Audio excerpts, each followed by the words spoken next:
تعالوا بقى النهارده كده نعمل خلطة جبارة للفراخ. تنفع كده في العزومات، تنفع في رمضان. اول حاجة عندي علبة زبادي،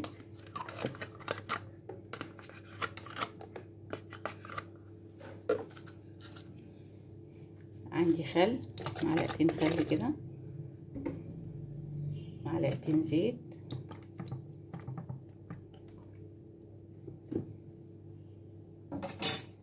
ليمونة،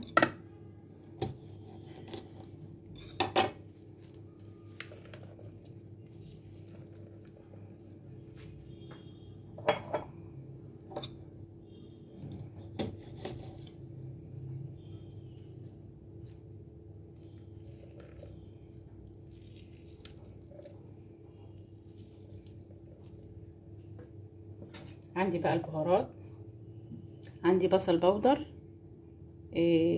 كاري، كركم. يبقى بصل بودر وكاري وكركم،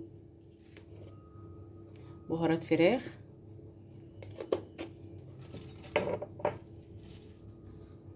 فلفل اسود، بابريكا،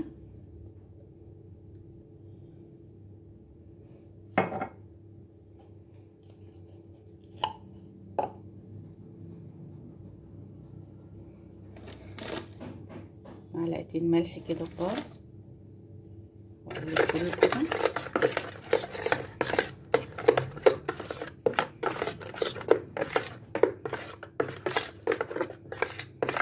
انا طبعا غسله الفراخ غسله كويسه كده، وانقعها كمان في ليمون وملح عشان الزفاره. يلا بقى كده نجيب بقى الفراخ مع بعض. عندي بقى الفراخ غسلتها كده بالليمون والخل والملح. هبدأ كده من جوه ومن بره كده.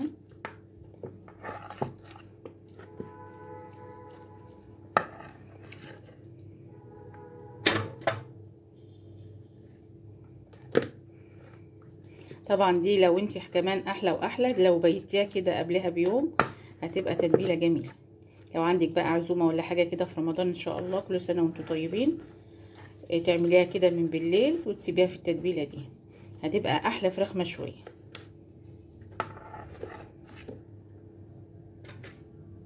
ممكن بقى تدخليها الفرن، وممكن تعمليها على العين من فوق، يعني تاخديها كده تسويها كده 3/4 تسويه من فوق على العين، وبعدين تدخليها الفرن عشان ما تاخدش غاز كتير.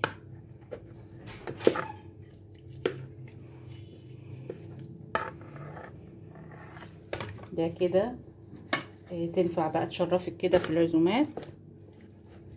ورمضان اللهم بلغنا رمضان، رمضان داخل علينا اهوت.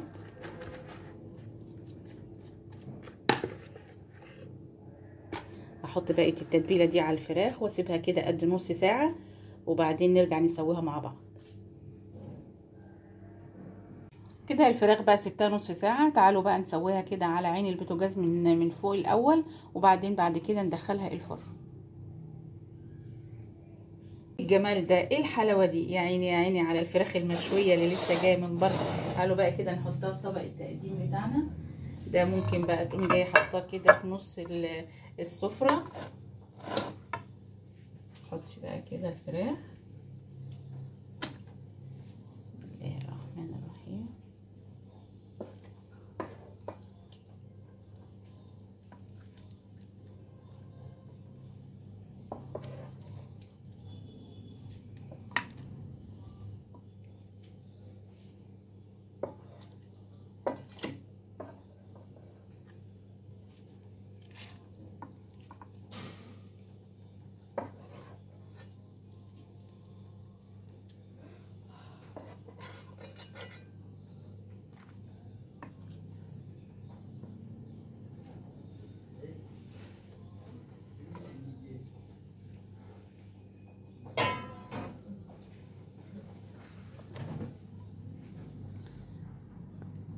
وبألف هنا. شوية بقى كده بقدونس، شوية خضرة كده من على وش الصينية.